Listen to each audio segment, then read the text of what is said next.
Hello everyone, कैसे हैं आप लोग। देखो दोस्तों, इस समय सोशल मीडिया में नित्य नए प्रकार के विवाद सामने आ रहे हैं और अगर आप इनमें उलझ गए हैं तो आपकी जो परीक्षा है ना, उसकी ऐसी की तैसी हो जाएगी, क्योंकि आपके पास भी सभी की तरह 24 घंटे ही हैं। और ये जो 24 घंटे हैं इसमें कम से कम 6 से 7 घंटे तो आप सो जाते हैं। बाकी आपका जो समय है, आपकी जो ऊर्जा है, उसको ये सोशल मीडिया और आपके तथाकथित दोस्त और शुभचिंतक अगर ये ले जाएंगे तो आप अपने लिए काम कब करेंगे। जवाब ज़रूर दीजिएगा। नहीं दे सकते तो एक बार सोचिएगा कि अगर आप अपना समय ऐसी चीज़ों पर, इन लोगों पर जाया करेंगे, कल असफल आप हो गए, क्या ये लौट के आएंगे आपकी हेल्प करने के लिए। देखो दोस्तों, जैसा कि आप लोग जानते हैं कि 14 जून को आपकी जीआईसी प्रवक्ता की परीक्षा है और इस परीक्षा में जीएस के 40 प्रश्न पूछे जाएंगे। तो ये जो 40 प्रश्न हैं आपके लिए बहुत ही महत्वपूर्ण हैं। ध्यान दीजिए, मैं आपको बताना चाहता हूँ कि आपकी जो प्री की परीक्षा होगी जीआईसी की, तो इसमें कुल जो मैक्सिमम मार्क है, जिसको आप पूर्णांक कहते हैं, पूर्णांक 300 है और इसमें जो जीएस है ये 100 नंबर का है। ठीक है, यानी कि कुल मिला के जो 120 प्रश्न पूछे जाएंगे, एक प्रश्न आपका 2.5 अंक का होगा और इस प्रकार से जो आपके 40 प्रश्न यहाँ पर पूछे जाएंगे उनका कुल पूर्णांक ये 100 नंबर का है। तो 100 नंबर को आप बिल्कुल भी इग्नोर नहीं कर सकते हैं अगर आप प्री क्वालिफाई करना चाहते हैं तो। वैसे भी दोस्तों, अगर आप प्री क्वालिफाई नहीं करते हैं तो आपकी सारी मेहनत, सारी ऊर्जा बेकार जाएगी और जितना भी समय आपने लगाया है, जो भी आपने ख्वाब देखे हैं, सब आपके ब्रेक हो जाएंगे। तो वर्तमान समय में आपको क्या करना है। देखो दोस्तों, वर्तमान समय में मैं आपके लिए क्विक रिवीजन सीरीज चला रहा हूँ। ठीक है, तो ये जो क्विक रिवीजन सीरीज चल रही है, तो इसके अंतर्गत जितने भी इम्पॉर्टेंट क्वेश्चंस बन सकते हैं ऑन द डिफरेंट टॉपिक, और जो आपका संपूर्ण सिलेबस है उसी पर बेस्ड है और जो बिल्कुल नवीनतम पैटर्न है उस पर ही आधारित है। ऐसे ऐसे प्रश्न जो कि बन सकते हैं और कुछ ऐसे प्रश्न जो कि PYQ बेस्ड होते हैं, सभी का एक अति उत्तम कलेक्शन मैं आपके सामने लेकर प्रतिदिन आ रहा हूँ। ठीक है, अब देखो, इन वीडियोज़ को, इन प्रश्नों को कितना आप आत्मसात कर पाते हो डिपेंड ऑन यू। लेकिन मैं आपसे यही कहूँगा कि ये प्रश्न बहुत ही महत्वपूर्ण हैं, बहुत ही ज़रूरी हैं। इनको इग्नोर मत कीजिएगा, क्योंकि इनको कलेक्ट करने में जितनी मेहनत मुझे लगी है, अगर आप इग्नोर करेंगे तो आपको भी उतनी ही मेहनत फिर से करनी पड़ेगी। तो शायद आप ना कर पाएँ, क्योंकि मुझे तो बस आपके लिए जीएस ही टटोल कर लाना है, लेकिन आपको अपना विषय भी पढ़ना है। ठीक है, तो क्विक रिवीजन सीरीज़ का ये आज 13वां वीडियो होगा और इसमें कुल मिला के लगभग 30 से अधिक प्रश्न हैं। प्रश्नों को मैं ज़्यादा इसलिए नहीं ले रहा हूँ क्योंकि क्लास आपकी बहुत लंबी हो जाती है। हालांकि 2-4 मेरे ऐसे स्टूडेंट हैं जो कि पूरी क्लास वॉच करते हैं, लेकिन कुछ लोग सोशल मीडिया पर रील देखने में भले ही 2-3 घंटे लगा दें, लेकिन काम की चीज़ों में उनका इंटरेस्ट 5 से 10 मिनट का ही बनता है। फिर भी ये वीडियोज़ आपके लिए मैं यहाँ पर 30 मिनट या उससे ज़्यादा बड़ी ही बनाता हूँ। फिर भी मुझे पूरा विश्वास है कि जो भी सीरियस एस्पिरेंट हैं उनको इसका लाभ ज़रूर मिलेगा। और जितने भी सीरियस एस्पिरेंट हैं, अगर किन्हीं कारणों से अपना जीएस तैयार नहीं कर पाए हैं, तो उनसे मैं कहना चाहूँगा कि आप स्टडी विद ज्ञान प्रकाश, जो आपका चैनल है, इसका जो प्लेलिस्ट है इसको आप लोग ओपन कर लीजिए। प्लेलिस्ट में आपको सारा करंट अफेयर पिछले 1.5 साल का, जनवरी 2025 से लेकर अब तक का जो करंट अफेयर है, सब कुछ आपको देखने को यहाँ पर मिल जाएगा।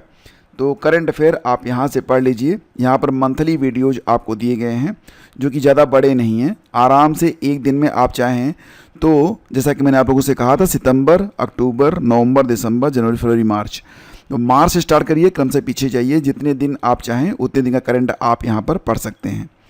और दोस्तों, रही बात आपके क्लासेस के बारे में, तो जो जीएस का पोर्शन है उसके लिए मैं यहाँ पर 2 प्लेलिस्ट आपको सजेस्ट करूँगा। पहली ये है, जैसा कि आप देख पा रहे हैं, जीआईसी, जीडीसी, एलटी ग्रेड, तीनों का सिलेबस एक ही है, तो मैंने इनके लिए एक ही प्लेलिस्ट बनाई थी और इसमें आपको 50 से ज़्यादा मॉडल पेपर देखने को मिल जाएंगे। सभी मॉडल पेपर एक से बढ़कर एक हैं, आपको इनको ज़रूर वॉच करना चाहिए। और अगर आप जीएस पढ़ना चाहते हैं टॉपिक वाइज, तो उसके लिए ये आपका दूसरा प्लेलिस्ट है, GIC, GDC, LT grade lecturer preparation class. तो यहाँ पर आपको सारी थियरी आपको पढ़ा दी गई है। ठीक है, पेड ग्रुप भी आपके लिए बनाया गया है जिसमें आपको जितनी भी आपकी क्लासेज होती हैं उनकी PDF आपको दे दी जाती है, और ऑन डिमांड अगर आपको लगता है कि कुछ टॉपिक ऐसे हैं जो कि छूट रहे हैं, अगर उनकी PDF आपको चाहिए होती है तो वो भी आपको व्हाट्सअप कर दी जाती है और या फिर उन्हें इसी ग्रुप में डाल दिया जाता है। ठीक है, पेड ग्रुप की जो कास्ट है दोस्तों ये बहुत ही नॉमिनल है। आप यूँ समझिए कि आप एक बार बाहर जाते होंगे सब्ज़ी लेने के लिए तो उससे ज़्यादा की सब्ज़ी लेकर आते होंगे जितने में आप अपने करियर के लिए एक इम्पॉर्टेंट एफर्ट यहाँ पर डाल सकते हैं। तो दोस्तों आइए स्टार्ट करते हैं अब आज की क्लास। और यहाँ पर आपका ये मॉडल पेपर नंबर 13 होगा। आपके 12 मॉडल पेपर कंप्लीट हो चुके हैं। अगर आपने नहीं वॉच किया है तो आप शायद गलती कर रहे हैं, आप जाके इसके बाद तुरंत वॉच कर लीजिएगा। अभी भी आपके पास समय है, जितना भी समय है उन्हें स्टडी में डालिए क्योंकि यहीं से आपको आउटपुट मिलेगा। ठीक है, तो एक बात का ध्यान रखिए आप लोग कि जो आपका समय है वो कहाँ पर आप लगा रहे हैं।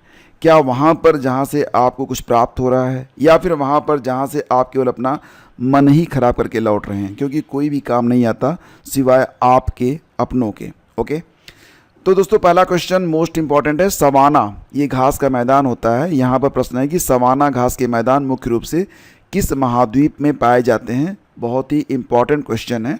जो घास के मैदान होते हैं इस पर बहुत बार क्वेश्चन बने हैं, तो इस पर अगर आप पूरा लेक्चर देखना चाहते हैं तो चैनल पर सर्च करिएगा घास के मैदान बाई स्टडी विद ज्ञान प्रकाश, आपको वीडियो मिल जाएगा।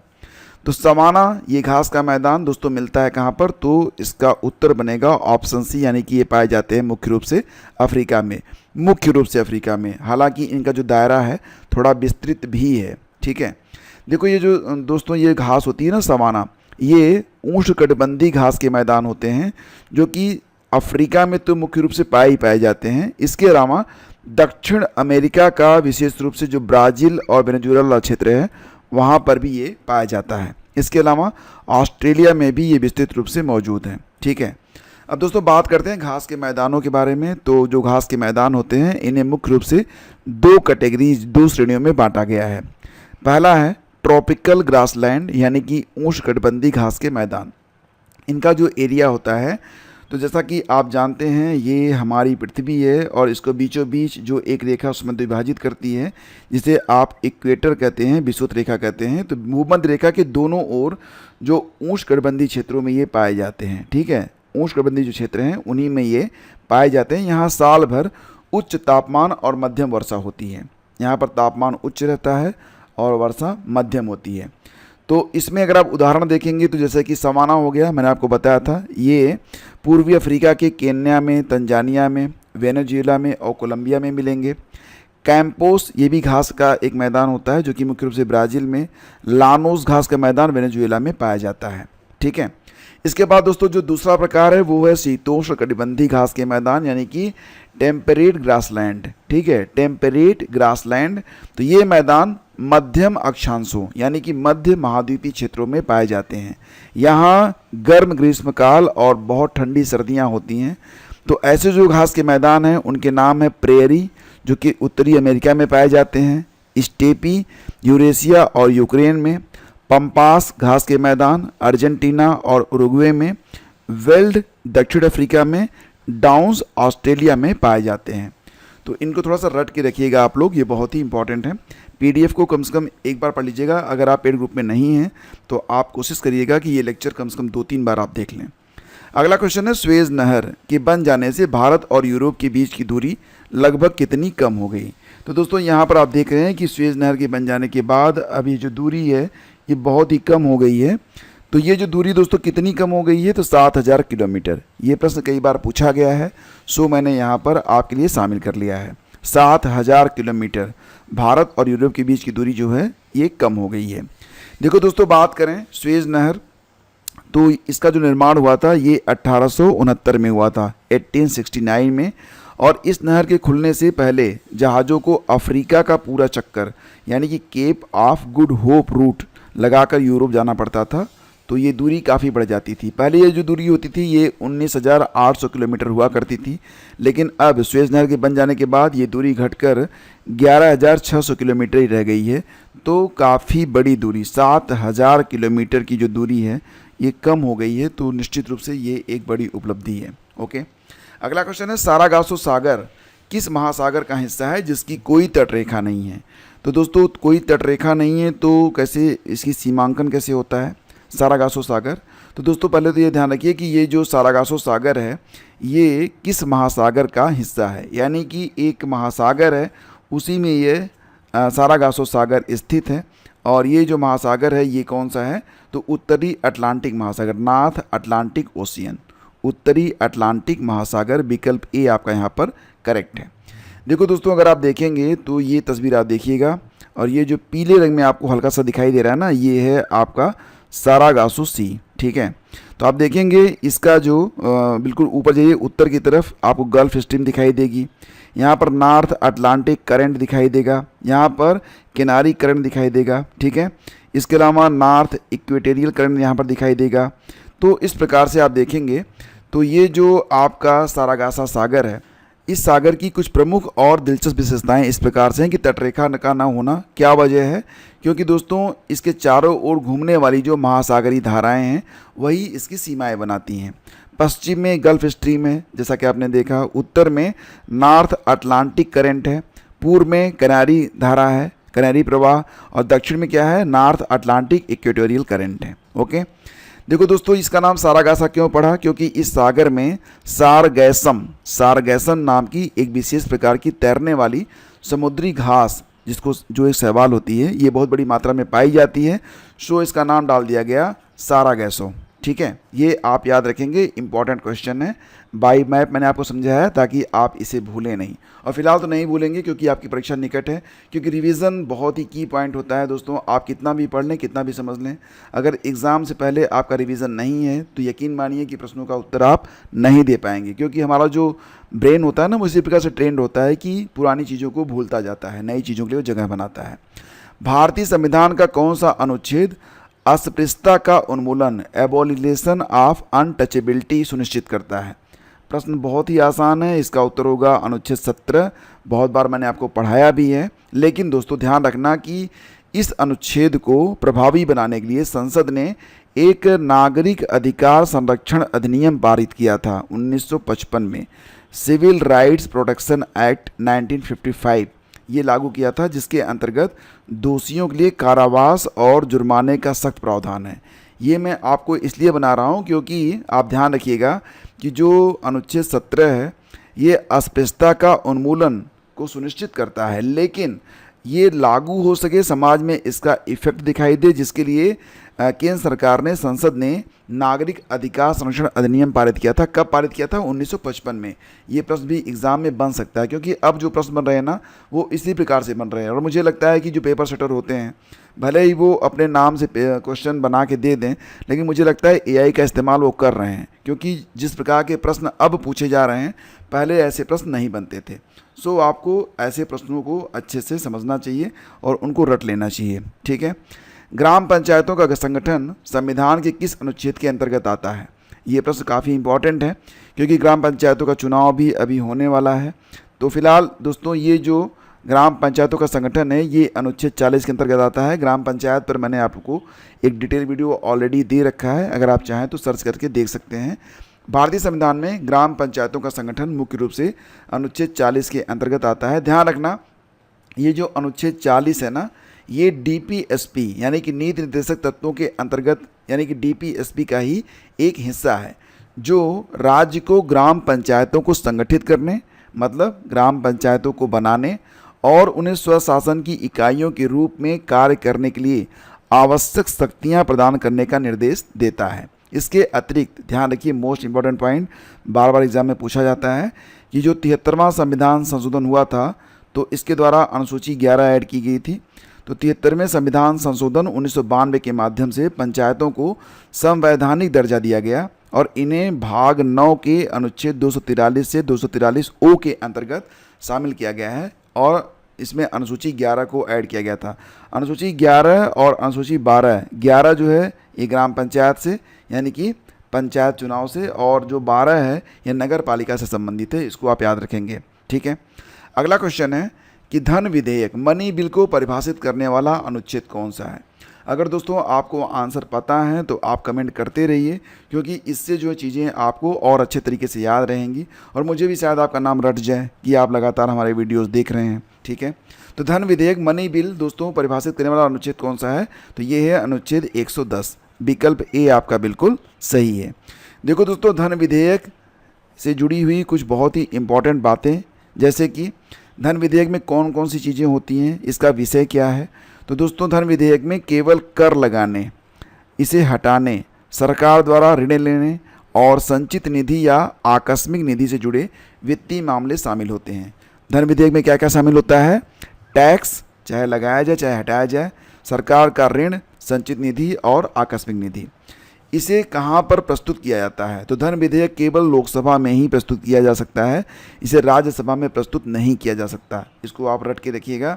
और इसे पेश करने से पहले राष्ट्रपति की पूर्व स्वीकृति अनिवार्य होती है। ओके, नेक्स्ट है दोस्तों कि कोई विधेयक धन विधेयक है या नहीं है, इसका निर्णय कौन करेगा? तो लोकसभा अध्यक्ष करते हैं। ठीक है, और राज्यसभा इसे न तो अस्वीकार कर सकती है, न ही इसमें कोई संशोधन कर सकती है। इसे केवल 14 दिनों के भीतर सिफारिशों के साथ लौटा सकती है। तो राज्यसभा की जो शक्तियां हैं इस मामले में, धन विधेयक के मामले में, लगभग शून्य रखा गया है। केवल 14 दिन वो रख सकती है अपने पास, बस। फिर इसे लौटाना ही पड़ेगा, मंजूरी देनी पड़ेगी। ओके, फिर अगला क्वेश्चन देखिए और फटाफट बताइए इसका आंसर क्या होगा कि भारत के प्रथम नागरिक के रूप में किसे जाना जाता है। मुझे पता है कि आप में से 100% लोग इसका आंसर जानते होंगे। ये भारत का जो प्रथम नागरिक होता है वो भारत का राष्ट्रपति होता है। ऑप्शन सी आपका बिल्कुल करेक्ट है। ठीक है, तो भारत का राष्ट्रपति देश का सर्वोच्च संवैधानिक पद भी है, जिसे भारत का प्रथम नागरिक भी कहा जाता है। राष्ट्रपति का चुनाव अप्रत्यक्ष रूप से निर्वाचक मंडल द्वारा होता है, जिसमें संसद और राज्यों की विधानसभाओं के चुने हुए सदस्य शामिल होते हैं। तो ध्यान देना कि राष्ट्रपति के चुनाव में जो चुने हुए सदस्य होते हैं, जो निर्वाचित होते हैं, केवल वही पार्टिसिपेट करते हैं, जो मनोनीत होते हैं वो हिस्सा नहीं लेते हैं। और भारत की जो वर्तमान राष्ट्रपति हैं कौन हैं? द्रौपदी मुर्मू हैं। ध्यान दीजिएगा, इनका क्रम है 15वां। और ये भी ध्यान रखिए कि ये देश की पहली आदिवासी महिला राष्ट्रपति हैं। सो बहुत ही इंपॉर्टेंट है ये पॉइंट। ठीक है, देखो दोस्तों, भारत के राष्ट्रपति के निर्वाचन से संबंधित जो प्रावधान हैं वो संविधान के अनुच्छेद 54 और 55 में दिए गए हैं। तो ये अनुच्छेद 54 और 55 भी आप अच्छे से रट के रखिएगा। वैसे पॉलिटी में मैंने ये चीज़ें आपको ऑलरेडी पढ़ाई भी हैं और पेड ग्रुप में आपको इसकी PDF भी शेयर की गई है, तो एक बार पॉलिटी आप लोग पढ़ लीजिएगा। ठीक है, अगला क्वेश्चन है कि किस उच्च न्यायालय के पास सबसे अधिक राज्यों का क्षेत्राधिकार है? कौन सा हाई कोर्ट है जिसके पास सबसे अधिक राज्यों का क्षेत्राधिकार है? Kolkata high court, Guwahati high court, Bombay या फिर मद्रास? तो दोस्तों आंसर होगा इसका गुवाहाटी हाई कोर्ट। इसके पास 4 राज्यों का क्षेत्राधिकार है। कौन कौन से 4 राज्य हैं? तो ये हैं दोस्तों, ध्यान रखना, असम, नागालैंड, मिजोरम और अरुणाचल प्रदेश। तो ये 4 स्टेट का केवल एक ही हाई कोर्ट है और वो है गुवाहाटी हाई कोर्ट। ठीक है, इसके अलावा बात करें कोलकाता हाई कोर्ट के बारे में, तो इसके पास पश्चिम बंगाल और अंडमान निकोबार द्वीप समूह का क्षेत्राधिकार है। बॉम्बे हाई कोर्ट के पास महाराष्ट्र, गोवा, दादरा और नगर हवेली तथा दमन और दीव, क्योंकि अब ये मिल चुके हैं ना, ये एक ही नाम है, दादरा व नगर हवेली तथा दमन और दीव। तो 3 स्टेट इसके पास हैं बॉम्बे हाई कोर्ट के पास। और मद्रास हाई कोर्ट के पास तमिलनाडु है और पुडुचेरी है। ठीक है, तो सबसे अधिक जो क्षेत्राधिकार है वो गुवाहाटी हाई कोर्ट के पास है। ठीक है, अगला क्वेश्चन है, राष्ट्रपति द्वारा राज्यसभा में कितने सदस्यों को मनोनीत किया जाता है? आसान सा क्वेश्चन है, उत्तर दीजिए। 100% लोग इसका उत्तर देंगे सही, मुझे पता है, और इसका आंसर होता है 12। ठीक है, ऑप्शन सी करेक्ट है। तो देखो दोस्तों, भारतीय संविधान के अनुच्छेद 80 के तहत राष्ट्रपति को यह अधिकार मिलता है कि राष्ट्रपति साहित्य, विज्ञान, कला और समाज सेवा क्षेत्र के जो विशिष्ट व्यक्ति होते हैं, सम्मानित व्यक्ति होते हैं, उनको राज्यसभा का सदस्य मनोनीत कर सकता है। और ये संख्या कितनी होती है? तो 12 लोगों को। ओके, अगला क्वेश्चन है, समान नागरिक संहिता यूनिफॉर्म सिविल कोड का उल्लेख संविधान के किस अनुच्छेद में है? इसको आप ना थोड़ा सा एक ट्रिक्स याद रखेंगे तो आपको अच्छे से याद रहेगा। बात हो रही है यहाँ पर समान नागरिक संहिता के बारे में। नागरिक समान दिखने चाहिए, मतलब अगर ऐसा एक नागरिक है तो दूसरा भी ऐसा ही होना चाहिए, मतलब दोनों समान दिखने चाहिए। ये हो गया अनुच्छेद 44। ठीक है, तो ये बी हो गया, जो अनुच्छेद 44 है ये समान नागरिक संहिता से संबंधित है। ठीक है। तो देखो दोस्तों, बात करें यह अनुच्छेद संविधान के भाग 4 में, जो कि राज्य के नीति निर्देशक सिद्धांत हैं, का हिस्सा है। और इसमें ये कहा गया है कि राज्य भारत के पूरे क्षेत्र में नागरिकों के लिए एक समान नागरिक संहिता सुरक्षित करने का प्रयास करेगा। ठीक है। अगला क्वेश्चन, संसद के संयुक्त अधिवेशन की अध्यक्षता कौन करता है? दोस्तों, ये जो प्रश्न है ना, ये कई बार यूपीपीएससी ने पूछा है। हालांकि कभी कभी इसे अनुच्छेद के रूप में कि किस अनुच्छेद के अंतर्गत संयुक्त अधिवेशन बुलाया जाता है, कभी कभी ये पूछते हैं कि अध्यक्षता कौन करता है, या फिर कभी अन्य प्रकार से इसे तोड़ मरोड़ कर प्रस्तुत किया जाता है। तो संसद के संयुक्त अधिवेशन की अध्यक्षता दोस्तों, यहाँ पर जो ऑप्शन दिए गए हैं उसमें सही विकल्प होगा लोकसभा अध्यक्ष। ठीक है।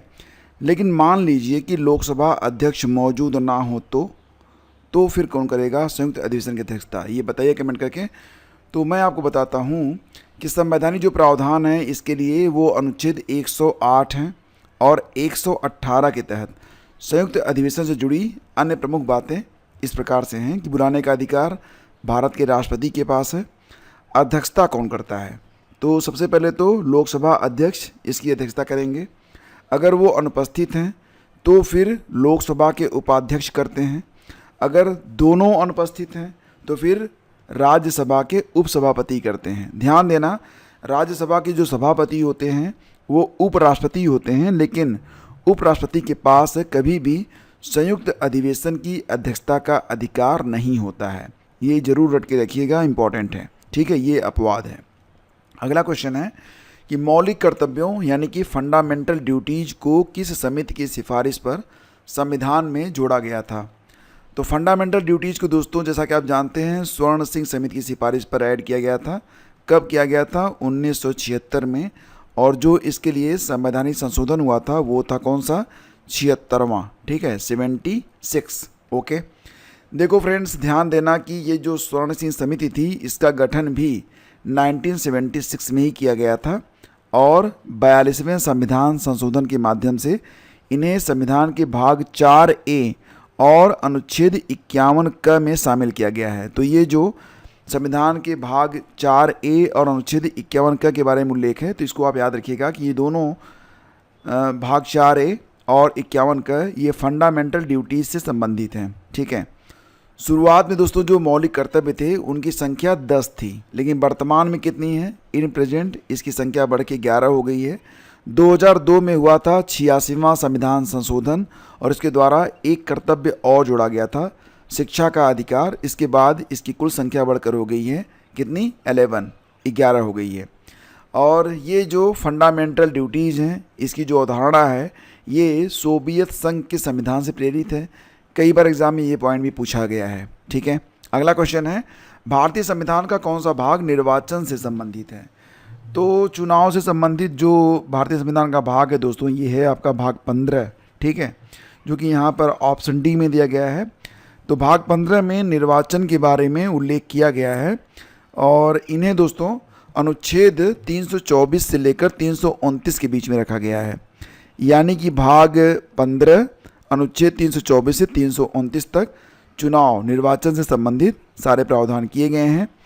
तो ध्यान देना, वर्तमान में जो मुख्य चुनाव आयुक्त हैं ये ज्ञानेश कुमार हैं, इनका क्रम 26वां है। और उत्तर प्रदेश के जो राज्य चुनाव आयुक्त हैं ये राज प्रताप सिंह हैं। वर्तमान में राज प्रताप सिंह उत्तर प्रदेश के राज्य चुनाव आयुक्त हैं। ठीक है। अगला क्वेश्चन है, लोकपाल और लोकायुक्त शब्द का सबसे पहले प्रयोग किसने किया था? लोकपाल और लोकायुक्त शब्द का प्रथम सबसे पहले जो प्रयोग किया था वो किया था किसने? LM सिंघवी ने। ऑप्शन डी आपका बिल्कुल करेक्ट है। ध्यान रखना, LM सिंघवी का पूरा नाम है लक्ष्मीमल सिंघवी। और लोकपाल और लोकायुक्त इन शब्दों का सबसे पहले प्रयोग किया गया था 1963 में LM सिंघवी के द्वारा। वर्तमान में लोकपाल कौन है? तो दोस्तों वर्तमान में भारत के लोकपाल हैं सर्वोच्च न्यायालय के सेवानिवृत्त न्यायाधीश न्यायमूर्ति अजय माणिक राव AM खानविलकर। जैसा कि तस्वीर में आप देख सकते हैं, उन्हें मार्च 2024 में इस पद पर नियुक्त किया गया था। लोकपाल क्या होता है? लोकपाल एक भ्रष्टाचार विरोधी प्राधिकरण है जो लोकपाल और लोकायुक्त अधिनियम 2013 के तहत स्थापित किया गया है। ठीक है। अगला क्वेश्चन है, वित्तीय आपातकाल यानी कि फाइनेंशियल इमरजेंसी का उल्लेख किस अनुच्छेद में किया गया है? दोस्तों आपातकाल के बारे में आप जानते होंगे, आपातकाल कितने प्रकार के होते हैं? चलो फटाफट बताओ कि आपातकाल कितने प्रकार के होते हैं। 3 प्रकार के होते हैं, 4 प्रकार के होते हैं, 5 प्रकार के होते हैं या फिर 2 प्रकार के होते हैं? कमेंट कर दो, मैं समझ जाऊंगा। क्वेश्चन नंबर 15 और इसमें कितने प्रकार के होते हैं, ठीक है। तो फिलहाल दोस्तों ये जो फाइनेंशियल इमरजेंसी होती है इसके लिए जो संबंधित आर्टिकल है ये 360 है। ऑप्शन सी आपका बिल्कुल करेक्ट है। और रही बात दोस्तों आपातकाल के बारे में, तो ये कुल मिला के 3 प्रकार के होते हैं, ठीक है। कौन कौन से? राष्ट्रीय आपातकाल, राष्ट्रपति शासन और वित्तीय आपातकाल। इसका जो वर्णन है ये संविधान के भाग 18 में किया गया है। भाग 18 में अनुच्छेद 352 से 360 के बीच में। तो 352 में नेशनल इमरजेंसी राष्ट्रीय आपातकाल का वर्णन है। 356 में राष्ट्रपति शासन राज्य आपातकाल का वर्णन है। जबकि जो वित्तीय आपातकाल है ये अनुच्छेद 360 में है। और अच्छी बात ये है कि अभी तक भारत में कभी भी वित्तीय आपातकाल की घोषणा नहीं हुई है, एक बार भी नहीं, ठीक है। अगला क्वेश्चन है तदर्थ न्यायाधीश यानी कि एडहॉक जजेस की नियुक्ति केवल कहाँ पर की जा सकती है? तो दोस्तों यहाँ पर जो एडहॉक जजेस के बारे में बात हो रही है तो इनकी नियुक्ति केवल सुप्रीम कोर्ट में हो सकती है, उच्चतम न्यायालय में। ऑप्शन सी आपका बिल्कुल सही है, ठीक है। और लेकिन एक बात ध्यान रखिएगा कि भारतीय न्याय व्यवस्था में तदर्थ न्यायाधीशों की नियुक्ति केवल सर्वोच्च न्यायालय में ही होगी, ऐसा अनुच्छेद 127 में कहा गया है। लेकिन दोस्तों इन प्रैक्टिकल उच्च न्यायालय में यानी कि हाई कोर्ट में भी सेवानिवृत्त न्यायाधीशों के कुछ समय के लिए बुलाने का प्रावधान है। और ये प्रावधान अनुच्छेद 224 ए के तहत किया गया है। लेकिन तकनीकी रूप से जो तदर्थ न्यायाधीश होंगे एडहॉक जज, इस शब्द का स्पष्ट उल्लेख और प्रयोग केवल सुप्रीम कोर्ट के संदर्भ में ही किया जाता है, ठीक है। अगला क्वेश्चन है संविधान की 8वीं अनुसूची का संबंध किससे है? तो 8वीं अनुसूची दोस्तों आपको पता ही है ये आधिकारिक भाषाएं हैं। और 8वीं अनुसूची में कुल कितनी भाषाएं हैं वर्तमान में? तो 22 भाषाएं हैं। मूल रूप से इसमें 14 भाषाएं थी जो कि बढ़ते बढ़ते अब 22 हो गई हैं, ठीक है। तो दोस्तों बात करें अगर कुल भाषाओं के बारे में तो 1967 के 21वें संशोधन के द्वारा इसमें जो 15वीं भाषा थी वो सिंधी जोड़ी गई थी, ठीक है। फिर इसके बाद आता है समय 1992 का। 1992 के 71वें संविधान संशोधन में कोंकणी, मणिपुरी और नेपाली जोड़ी गई। फिर 2003 के 92वें संविधान संशोधन के द्वारा बोडो, डोगरी, मैथिली और संथाली को इसमें ऐड किया गया, ओके। अगला क्वेश्चन है बंदी प्रत्यक्षीकरण हैबियस कार्पस रिट का शाब्दिक अर्थ क्या है? तो दोस्तों रिटें 5 प्रकार की होती हैं, आप जानते ही हैं। एक हैबियस कार्पस है, एक मैंडेमस होता है परमादेश, एक प्रतिषेध होता है प्रोहिबिशन, क्यो वारंटो होता है यानी कि अधिकार परीक्षा, और सर्टियोरेरी यानी कि उत्प्रेषण, ठीक है। तो यहाँ पर हम बात कर रहे हैं कि जो हैबियस कार्पस है इसका शाब्दिक अर्थ क्या है? तो दोस्तों इसका शाब्दिक अर्थ होता है व्यक्ति को प्रस्तुत करना, सशरीर। ऑप्शन सी इसका बिल्कुल करेक्ट है, ठीक है। तो सशरीर प्रस्तुत करना या व्यक्ति को शरीर सहित प्रस्तुत किया जाना, ये मतलब होता है हैबियस कार्पस का। ध्यान देना ये पॉइंट बहुत ही इंपॉर्टेंट है कि भारत में मौलिक अधिकारों के संरक्षण के लिए सर्वोच्च न्यायालय अनुच्छेद 32 के अंतर्गत और उच्च न्यायालय हाई कोर्ट अनुच्छेद 226 के अंतर्गत यह रिट जारी करता है, ठीक है। अगला क्वेश्चन है हाल ही में चर्चा में रहा प्रोजेक्ट कुशा भारत की किस शक्ति से संबंधित है? तो दोस्तों बात हो रही है यहाँ पर प्रोजेक्ट कुशा के बारे में, भारत की किस शक्ति से संबंधित है? तो नौसेना का पनडुब्बी कार्यक्रम नहीं, लंबी दूरी की वायुरक्षा प्रणाली, जी हाँ यही आपका सही आंसर है, ठीक है। प्रोजेक्ट कुशा का संबंध लंबी दूरी की वायुरक्षा प्रणाली से है। देखो दोस्तों इसे डेवलप किया गया है DRDO के द्वारा और यह पूरी तरह स्वदेशी तकनीकी से डेवलप किया जा रहा है। तो इसकी जो मारक क्षमता है, ठीक है, यह सतह से हवा में मार करने वाली मिसाइल प्रणाली है यानी कि long range surface to air missile LRSAM है। और इसकी रेंज कितनी है? 150 किलोमीटर से लेकर 250 किलोमीटर तक, और कभी कभी 350 किलोमीटर से लेकर 400 किलोमीटर तक, ठीक है। ध्यान देना कि ये जो सिस्टम डेवलप किया जा रहा है प्रोजेक्ट कुशा, इसकी तुलना जैसा कि आप जानते हैं कि जो विदेशी एयर डिफेंस सिस्टम है S-400, इसके S-400 को सुदर्शन भी कहा जाता है ना, तो उसी के साथ इसकी तुलना की जा रही है। अगला क्वेश्चन है आपदा प्रबंधन अधिनियम 2005 के अनुसार राष्ट्रीय आपदा प्रबंधन संस्थान NIDM के शासी निकाय का अध्यक्ष कौन होता है? तो आपदा प्रबंधन अधिनियम 2005 के अनुसार NIDM का अध्यक्ष दोस्तों होता है केंद्रीय गृह मंत्री। ऑप्शन बी आपका बिल्कुल सही है। तो दोस्तों आपदा प्रबंधन अधिनियम 2005 के अनुसार राष्ट्रीय आपदा प्रबंधन संस्थान NIDM के शासी निकाय की अध्यक्षता राष्ट्रीय आपदा प्रबंधन प्राधिकरण के उपाध्यक्ष द्वारा की जाती है। और इसके जो पदेन अध्यक्ष होते हैं कौन होते हैं? तो गृह मंत्री होते हैं, केंद्रीय गृह मंत्री, जो कि वर्तमान में कौन है? अमित शाह जी हैं। ठीक है, अगला क्वेश्चन है वंदे मेट्रो ट्रेन का नाम बदलकर अब क्या कर दिया गया है? तो वंदे मेट्रो ट्रेन का नाम दोस्तों बदल गया है और अब इसका नाम हो गया है नमो भारत रैपिड रेल, यानी कि विकल्प ए आपका करेक्ट है। भारतीय रेलवे ने सितंबर 2024 में गुजरात के भुज और अहमदाबाद के बीच चलने वाली देश की पहली इस ट्रेन के उद्घाटन से ठीक पहले इसका नाम आधिकारिक तौर पर बदल दिया है। यह ट्रेन 110 किलोमीटर प्रति घंटे की रफ्तार से चलती है और मध्यम दूरी के शहरों को आपस में कनेक्ट करती है। अगला क्वेश्चन, भारत में बाढ़ की चेतावनी और पूर्वानुमान जारी करने के लिए कौन सा संस्थान नोडल एजेंसी है? बताइए इसका आंसर क्या होगा? तो IMD यानी कि भारतीय मौसम विज्ञान विभाग, CWC यानी कि केंद्रीय जल आयोग, NRSC यानी कि राष्ट्रीय सुदूर संवेदन केंद्र, या फिर GSI। तो दोस्तों इसका आंसर होगा कि भारत में जो फ्लड की चेतावनी और पूर्वानुमान व्यक्त किए जाते हैं इसके लिए केंद्रीय जल आयोग जो है ये जिम्मेदार होता है, यही करता है। तो विकल्प बी आपका सही है। अच्छा ये बताओ कि वर्तमान में हमारे जल मंत्री कौन है? कितने लोग बताएंगे? तो भारत में बाढ़ की चेतावनी और पूर्वानुमान जारी करने के लिए केंद्रीय जल आयोग नोडल एजेंसी है। और ये जो केंद्रीय जल आयोग है ये भारत सरकार के जल मंत्रालय के अधीन कार्य करता है। और वर्तमान में हमारे जो केंद्रीय जल शक्ति मंत्री हैं, क्या नाम है इनका? CR पाटिल। ओके, अगला क्वेश्चन, भारत का कौन सा राज्य हार्नबिल महोत्सव का आयोजन करता है और इस महोत्सव को त्योहारों का त्यौहार भी कहा जाता है?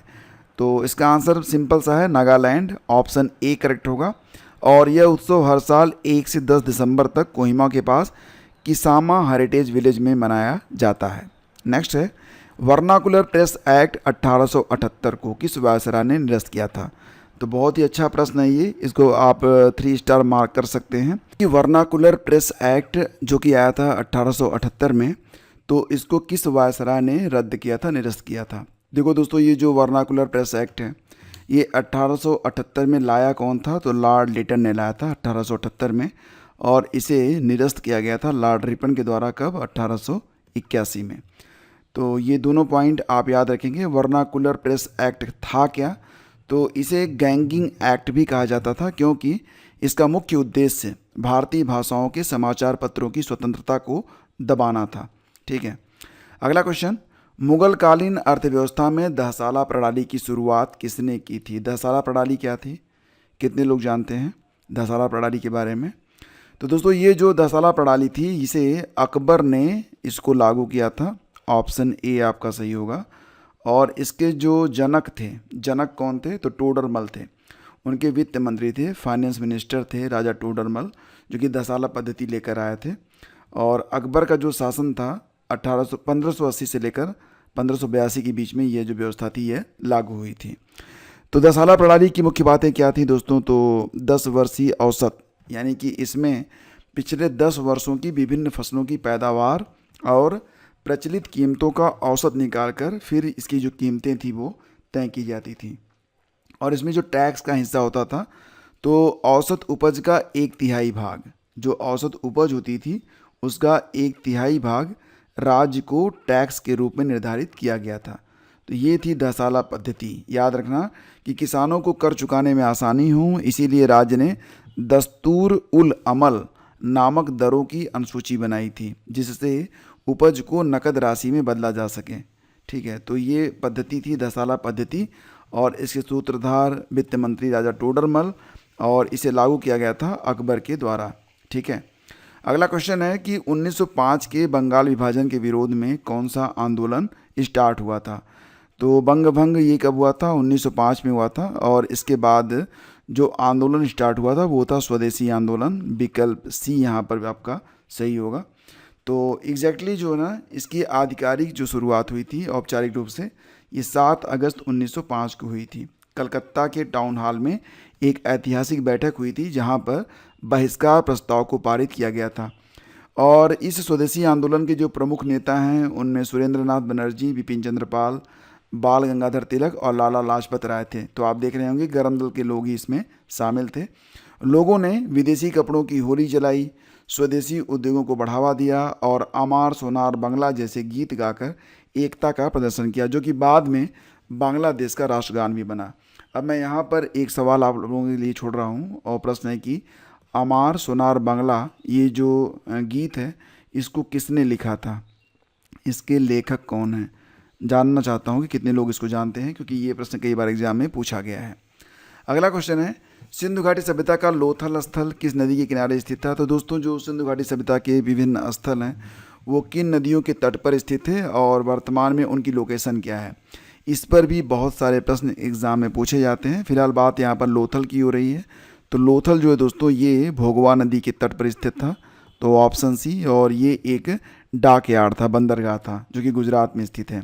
ठीक है, अब यहाँ पर देखिए मैंने एक लिस्ट लगा दी है कि जो वर्तमान में लोकेशन है, जैसे कि पंजाब पाकिस्तान में रावी नदी के तट पर यह हड़प्पा स्थित था, और मोहनजोदड़ो नामक जो स्थान था ये सिंधु नदी के तट पर स्थित था। वर्तमान में लोकेशन सिंध पाकिस्तान में है।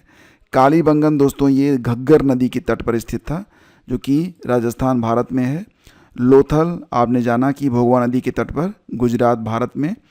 चन्हुदड़ो ये दोस्तों किस नदी के तट पर था? तो सिंधु नदी के तट पर, सिंध पाकिस्तान वर्तमान लोकेशन है। रोपड़ सतलज नदी के तट पर, पंजाब भारत में। आलमगीरपुर हिंडन नदी के तट पर, उत्तर प्रदेश भारत में। सुतकांगेडोर दास्त नदी के तट पर, बलूचिस्तान पाकिस्तान में स्थित है। बनावली सरस्वती नदी के तट पर, जो कि अब विलुप्त हो चुकी है, लोकेशन हरियाणा। धौलावीरा मानसर और मनहर नदी के तट पर, ये मौसम आधारित नदियाँ थीं और इनकी लोकेशन गुजरात में है। कोट दीजी सिंधु नदी के तट पर, वर्तमान लोकेशन सिंध पाकिस्तान है। ठीक है, इनको आप याद रखेंगे। अगला क्वेश्चन है, गुप्त वंश के किस शासक को भारत का नेपोलियन कहा जाता है? तो इसका उत्तर होगा समुद्रगुप्त को। अब एक प्रश्न और भी बनता है कि गुप्त वंश के किस शासक को भारत का नेपोलियन कहा जाता है और किसने समुद्रगुप्त को भारत का नेपोलियन घोषित किया है? तो दोस्तों याद रखना कि समुद्रगुप्त को भारत का नेपोलियन कहा गया, ये इतिहासकार हैं एक डॉक्टर VA स्मिथ के द्वारा। उनकी एक किताब है अर्ली हिस्ट्री ऑफ इंडिया में ये बात कही गई है। समुद्रगुप्त ने अपने पूरे जीवन काल में एक भी युद्ध नहीं हारा था। उनकी वीरता का विस्तृत वर्णन उनके दरबारी कवि थे हरिसेन, उन्होंने लिखा है और रचना का नाम है प्रयाग प्रशस्ति। ये इलाहाबाद अस्तम शिलालेख में दर्ज है। ठीक है, अगला क्वेश्चन, अलाउद्दीन खिलजी द्वारा लागू दाग और हुलिया प्रथा का संबंध किससे है?